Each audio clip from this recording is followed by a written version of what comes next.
I know I'm a little late to the conversation, but can we talk about Luigi? No, not that one, I mean the sexy one. Because I feel like I'm going insane here. I'm not the only one that thinks this is the most boring game Nintendo released this year. That's not what I'm talking about in this video. I'm talking about Mario & Luigi, which is probably the second most boring game Nintendo released this year, but that didn't make for as interesting of a title. Somewhat more baffling, however, because how do you screw up a Mario & Luigi game? Well, I'll tell you how. In November, Nintendo released a new entry into the Mario & Luigi series to generally favorable reviews. I mean, it got a high 7 on Metacritic, despite the fact that a lot of places did rate this game pretty low. I mean, GameSpot and Destructoid gave it a 6 out of 10, and then IGN, with one of the lowest reviews for this game, slapping it with a mid 5 out of 10. The Mario & Luigi series has sadly missed the boat. The only reason it managed to crawl its way out of the gutter is the absolute slew of places that rated it a 9. A near perfect 9. This, I mean, no offense, I don't think it's the worst thing ever made, but there's almost nowhere else to go, in these reviewers' opinion, than a perfect experience. It was so close, it just missed the mark. I feel like 9 out of 10s are thrown out there way too carelessly these days. A 9 out of 10 should be reserved for a near perfect experience. I don't even know what quantifies a 10. I don't know if we've ever even had a perfect video game made. Well, apparently Mario & Luigi Brothership is very close, and for this reviewer, it was a perfect experience. Nothing needed to be changed. Nothing could be done any different.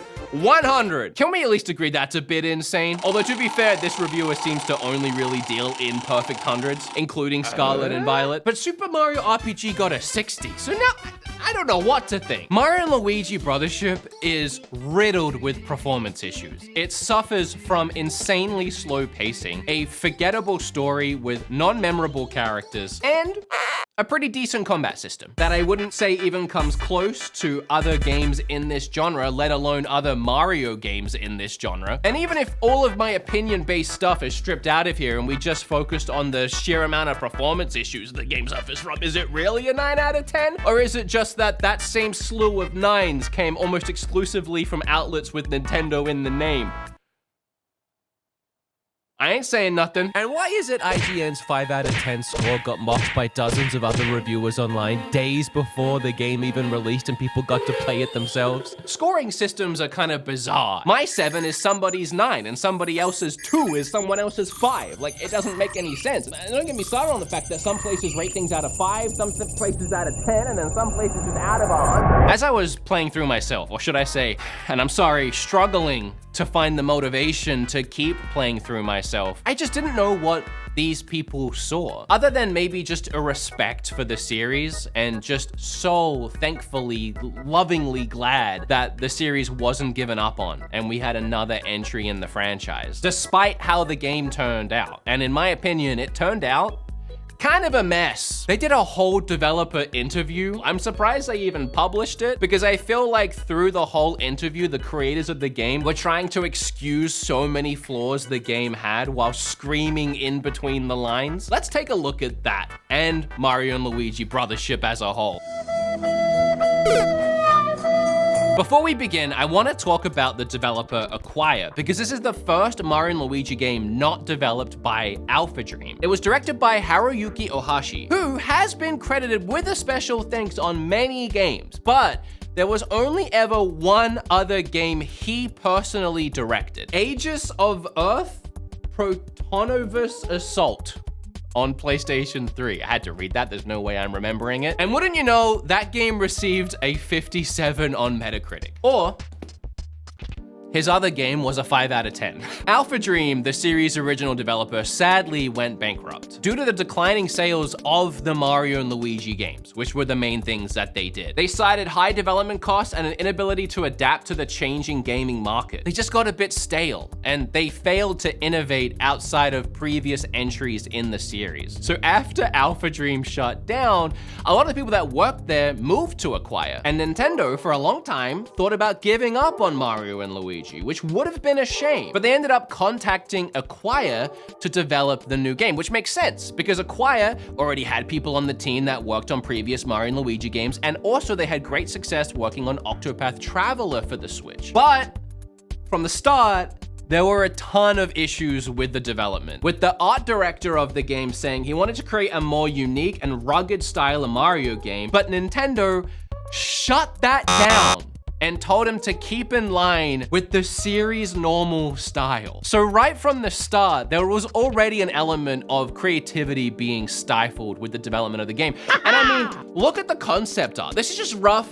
This isn't like final. This was shut down very quickly. This idea of a more rugged Mario with like a cape and looking kind of bad. I mean, this is giving me like Mario RPG vibes. Ohashi said, and I quote, "We had a strong desire to experiment with the new visual style, but they articulated their vision to us each time in a way that we found convincing."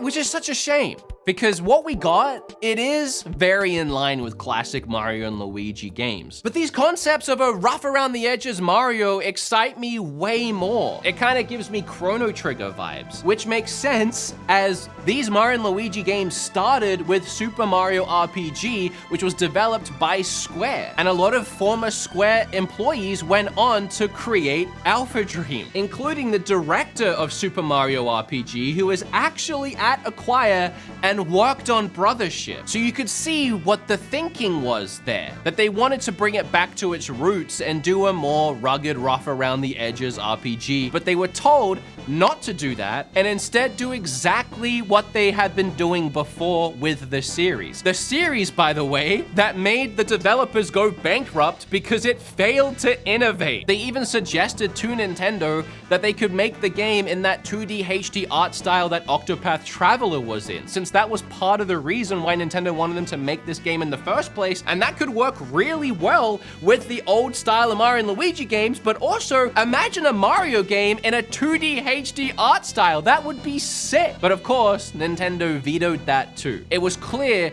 that they had a vision and they immediately had to pivot that vision to make something else. But I do wonder now, reflectively, if all parties involved still think that was the right choice to make. Because while sales numbers aren't everything, Brothership sales are down 50% from Thousand Year Door remake that released earlier this year. And even worse, down 80% from the Super Mario RPG game. And again, sales numbers aren't everything. Great games sell poorly all the time. One of my favorites is Final Fantasy VII Rebirth. But I do wonder who this game is marketed for, because the cover art just has these two cartoon brothers and a little cute pig, which kind of just looks like a kid's game to me. But it's part of a series that started so long ago that it could legally be of drinking age now. So are they trying to appeal to kids, or are they trying to appeal to the adults that grew up with the franchise? I think they accidentally did neither. To be fair to the art style, it is very nice. It's clean, it's vibrant, it's bright, and it pops, even if it isn't super creative or innovative or doing anything different. But I find it so funny that this art style that they were dead set on going with is the reason why the game has such terrible performance issues. In that same developer interview, they said the thick lines around the characters were so taxing on the Switch's CPU that it made it a nightmare to work with. I can't even imagine how much time was wasted in development just trying to get this art style to run halfway decent on the console. And I can't say they succeeded, because the game is riddled with performance issues, and then towards the end of the game, it gets so much worse. I hope you guys really like these thick black lines, because they essentially act as speed humps on your way to the credits. In a somewhat short interview, they're already trying to explain that, hey, the art style isn't what we wanted, and this is why we had performance issues. Strangely, Acquire's approach to game development was quite different to Alpha Dreams, because director Ohashi's main goal was to focus on the island drifting mechanic that the game features, and to do that, he contracted out the story development to an external team. That's not normal, is it? Like, if I was directing a game, an RPG, a JRPG game where a story is so important, I would want to make sure I had full control over the writing process and that my story flowed hand in hand with the game that I was creating and was interesting to prevent the possibility of having bland characters or a bloated, lackluster story. Oops. The story of a role-playing game is so important because most of the time, it's what's pushing you through wanting to actually play the game. To go through these repetitive turn-based battles again and again and again and again, you need motivation. So to part the entire story development out to another team is a huge risk. And unfortunately, that risk, in my opinion, did not pay off. None of these characters are memorable at all. And the dialogue is so generically cookie cutter with barely any pulse or signs of life. And it's all just very much to the point, basic dialogue. I mean, you look at most other great JRPGs like Final Fantasy IX, Earthbound, even Mario RPG. And you look at the dialogue from these characters and you can almost get a sense of that character's personality, whether it's that character's accent or their personality quirks. Brothership seems scared to give any character personality, and it leads them to all feeling like one joint hive mind of a character. In fact, the only character in the game with some sort of personality is just the pig that follows you around, and his whole personality is that he doesn't like being called a pig. And he will say that over and over and over and over again until the end of the game. That's his one thing. But at least it does make him a little bit different. And I think all these issues could either be from them externally contracting out the story and leading towards that disconnect, or maybe a legitimate fear to express any kind of creativity, even in the characters, because they've already been told not to. I think it's clear that I did not care for the story, and I found myself zoning out or even skipping large chunks of dialogue just hours into the game. So let's move on from that and focus on the actual gameplay. While in previous games, you were able to control Luigi, they instead decided this time to sacrifice that mechanic and replace it with Luigi Logic. These are moments where Luigi would have unique ideas on how to interact with the game world. I'm really not sure why one couldn't exist without the other. There's no reason why they both can't coexist. And these Luigi Logic moments, they're not satisfying to the player at all. It's just a point of the game in the story where Luigi just has an idea and then that gives you a new gameplay mechanic. Sometimes, because sometimes, like the first time he does it, his idea is that he's just going to squeeze through some bars and then press a trigger on the other side. And that doesn't really ever happen again, so it's just sort of a cutscene. Cool. I didn't do anything. I watched it happen. Or this Luigi Logic moment where Luigi, not the developers, definitely Luigi, the character in this game, has an idea where him and Mario can spin together really quickly, create a UFO to cover short distance gaps. And you just do that. The discovery of these mechanics through Luigi have nothing to do with the player other than just progressing through the game. So they don't add any satisfaction I would have felt if I had actually thought of something myself to solve the puzzle. And removing control of Luigi directly limits creative puzzle opportunities. Bafflingly, they still decided to add in puzzles and platforming around the islands. I ask you again, huh? Like these floating platforms where one is for Mario and one is for Luigi. But Luigi's automated, so he jumps on his own. So all you have to do is wait for the red square and jump on that one. And it's definitely not something that I feel satisfied after solving. Here's another puzzle where you have to move the brothers in order of the numbers. However, for some reason, Luigi can't count. So he'll immediately run to his next number, whether or not you've moved to your next number. I get absolutely no satisfaction out of solving these puzzles because they're half solved for you. I just want to double check something. Oh yeah, this game is titled Mario and Luigi, not Mario with Luigi. I thought that was the whole point of this series, is that for the first time you get to play with both Mario and Luigi. Now it just feels like one giant escort mission with an automatic ally that can help you out with some things, but he's not actually a main character in the game anymore. Once again, putting focus just solely on Mario and treating him like the sole hero. A reason why people love this series is because it gives Luigi the love that he deserves. But I mean, he is there the whole time, so that's something. I want to stress that in a game where its story is centered all around connections, they severed one of the biggest connections in this series gameplay. The connection between Mario and Luigi. That's not ironic to anybody else. I did really enjoy the sailing idea, but it became pretty apparent very quickly that all you do is just pick a path and then the game automatically sails you around that path in a loop. I guess everything else is taken care of for me. I don't even have to move half of the characters. Even the ship is moving itself around. All I can do really is fight.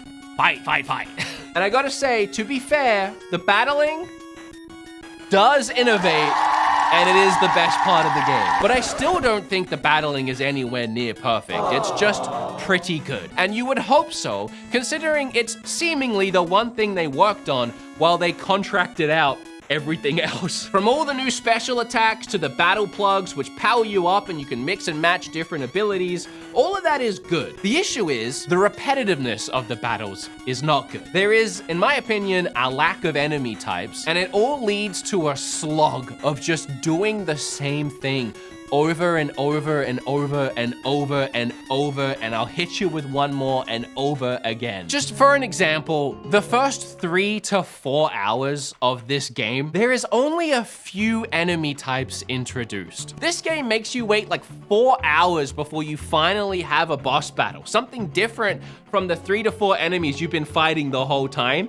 and it's just a bigger version of one of the other enemies. Brothership makes you wait almost 2 full Lord of the Rings movies before they throw an enemy at you that doesn't just walk towards you slowly. I was only 4 or 5 hours into this RPG at this point, and I was already wanting to skip battles because I did not want to deal with the hassle. But I couldn't skip them because of the fear of becoming underleveled. And there's a surprising amount of backtracking throughout this entire game, but even early on, with the first 3 or 4 islands immediately sending you back through to do side quests, which are usually just fetch quests, I could keep going with breaking down this game and comparing it to Thousand Year Door, for example. I mean, 5 or 6 hours into Mario Brothership, they finally introduce a new enemy type with Spiky. And while it is a refreshingly new enemy to get at this point in the game, in the first hour alone of Thousand Year Door, dozens of different regular enemy types, as well as that opening mini boss battle, a boss battle against Gus the doorkeeper, a giant boss battle with a blooper, and then even like a weird game show battle with a thwomp block. Literally in the first hour of the game. To cut to the chase, Mario & Luigi Brothership is a 40-hour long game that has about 35 to 40 unique enemies after removing any variations of the same enemy, which that equates to finding like 1 new enemy every hour or so of gameplay. Thousand Year Door is only 25 to 30 hours long and has 50 unique enemy types, removing all those same variations, which is a new enemy every 30 minutes of the game, which doesn't leave much time for anything to get stale. And that would be if I was even telling the truth, because it's actually 70 unique enemy types in Thousand Year Door. And if you want to add back in those variations, by the way, it's 121 enemy types in 25 hours. I am getting madder and madder the more I talk about this. I did not think I cared this much about the game. To summarize the combat, other than a few special attacks and adding battle plug modifiers to your regular attacks, you only have your regular attacks, the jumping on heads and the hammer. Just this and this for 40 hours. Jump, jump, whack, whack. The only reason I pushed through playing this game is because the more I played it, the more disappointed I became and the more I wanted to make this video. Ultimately, once I finished the game, I decided not to make the video because I had literally nothing good to say, and I also saw no one really even talking about the game. So I didn't think anyone would even care. But the more I thought about how mid this game is, the more it bothered me thinking about the reception the game had, people giving it near perfect scores, and then even people clowning on a 5 out of 10 IGN review. I looked at who did the Brothership review, and it was a guy named Logan Plant. And I started looking through his other reviews that he had done. This year alone, he gave games like Thousand Year Door a 9, Endless Ocean Luminous a 4. In fact, the more I looked down all of his reviews, this Logan guy, he seems to be on it. I can't believe how clowned on his 5 out of 10 was, when I honestly feel like it's one of the only actual legitimate reviews from a fan of the series that wasn't afraid to give it the score that he felt like it deserved. If only I had a way of like communicating with him or talking with him about it. Wood, I'm right here to talk about Brothership. Sorry, how Logan? How did you get my Discord? You emailed me, bro. Oh, that's right. Yeah, I did do that. Okay, well, while you're here, let's talk. First, I wanted to ask you, what other Nintendo games have you reviewed for IGN? Maybe like recently, like this year, maybe. Yeah, I reviewed a lot of Nintendo games for IGN this year. I reviewed Super Mario Party Jamboree, Another Code Recollection, the Splatoon 3 Side Order DLC, and a handful of others like Paper Mario The Thousand Year Door, Endless Ocean, which is the lowest score that I gave out this year. Do you remember what you gave Endless Ocean?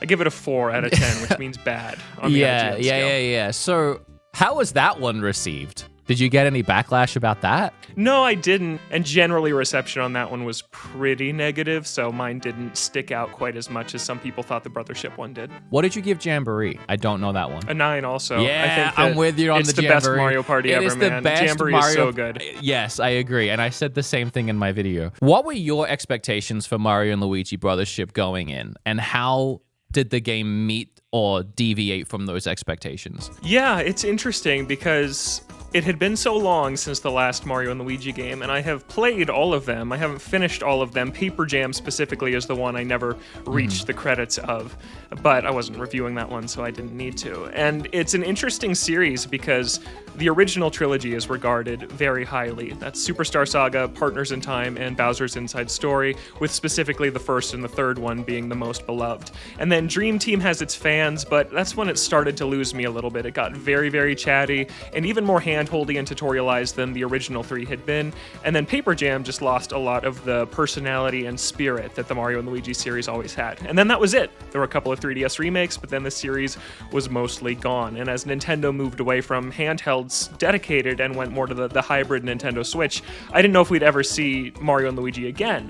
So I was thrilled when this revival was announced in the June Nintendo Direct, and I kind of tried to keep my expectations a little bit lower because this is a new developer they handed this to. It took us a long time to find out that it was Acquire that was making this, and we didn't know exactly what to expect. And so I was just going in hoping for a Mario and Luigi more in line with the original 3 that I loved, instead of kind of the 2 that started to lose me a little bit.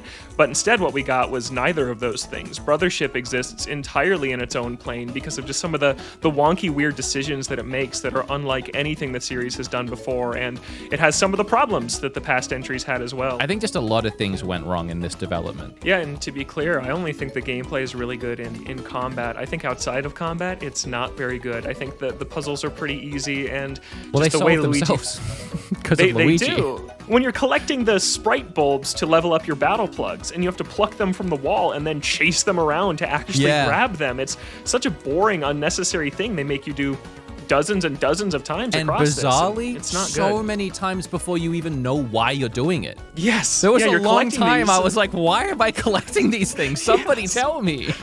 It takes like 10 hours until Snoutlet actually tells you what they're for. I know, it's crazy. The game is so disconnected, which is ironic because the whole game is about connections. It's clear you have a passion for the series and Nintendo in general. Like, I'm now taking a second to look around your room behind you here. It's clear why you're the resident Nintendo reviewer at IGN and an old CRT with a GameCube hooked up.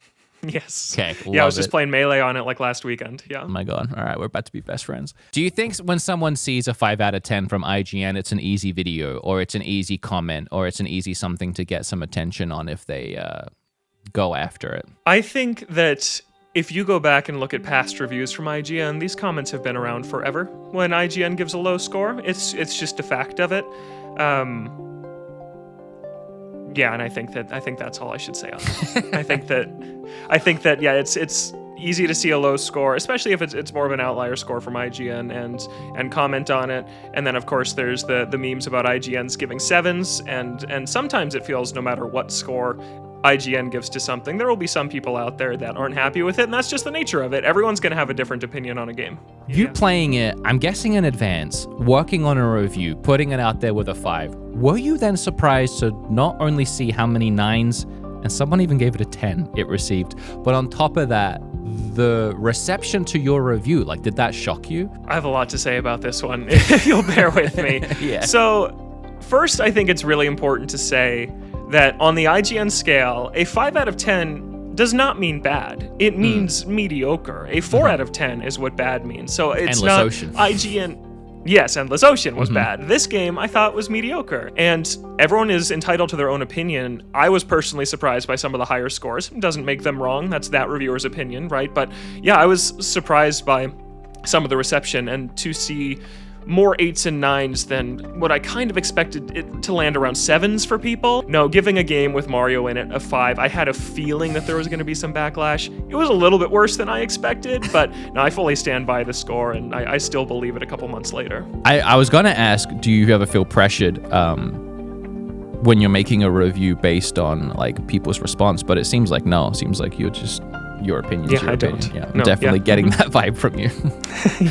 It was becoming abundantly clear that Logan was steadfast in his review of giving this game a 5 out of 10. And as we sat here for another half an hour, honestly just complaining about the game together. Yeah, because I've seen a lot of people, one of the main criticisms to my review is, oh, I don't have any frame rate issues. And in handheld, Man, it was better than when it was docked, for sure. The top comments will always be, didn't happen to me, perfect for me. I somehow had 60 frames. I myself became even more solidified in my own opinion that this game is just so painfully mid. I'm glad I took the time to actually talk to Logan about his review, because the backlash I saw online for him giving this game a deserved 5 was honestly insane. And I will say, Mario and Luigi Brothership might have missed the mark on making a game based on connections, but through making this review, I definitely made a connection of my own. Hopefully one day, I'll get to play Super Smash Bros. Melee on that CRT TV. Well, not that it was the point of my video to justify Logan's review, but I think it's clear that the guy is very passionate about Nintendo, the Mario and Luigi franchise, and is standing by his score. And I don't blame him. I don't want to try and have a larger conversation about this. I just want to talk about how mid Mario and Luigi is. But if I was to dabble in a larger conversation, I do wonder if sometimes we give Nintendo games too much of a pass just because we grew up with Mario. Like, there are so many fantastic RPGs that released this year alone. Incredible experiences that people legitimately haven't played, but they will be gravitated towards playing a Mario RPG because, well, I don't know what the heck Alive Alive is, or even if I'm saying that correctly, but I sure know Mario. And this is the RPG you choose to play, this bare bones, watered down, bland, cracker, saltine of an experience? And we want to give it a 9? How much did you like that pig? I'm gonna end this talking about the scores of the game again. If you really enjoyed the game, I'm sorry. Don't worry, you can let me know down below how you feel. I'm used to getting destroyed after reviewing a Nintendo game poorly. When I look at Mario and Luigi Brothership, I can't help but see a generic cookie cutter experience, which was the exact thing that plagued the series and sent the developer Alpha Dream into bankruptcy. The fact that Acquire clearly had a vision and a direction they wanted to go with this game, but were thwarted by Nintendo at every turn. So much so that it's really all they talked about in a very short interview that they did with and for Nintendo. I usually don't give video games a score ever. It's just not my thing, but I would probably have to slap it with a big old 5 out of 10 because this game couldn't be any more mid. The only thing I really hope comes out of this is now that Acquire has made the Mario and Luigi game that Nintendo wanted them to make, I hope they get one more shot to make the Mario and Luigi game that Acquire wanted to make.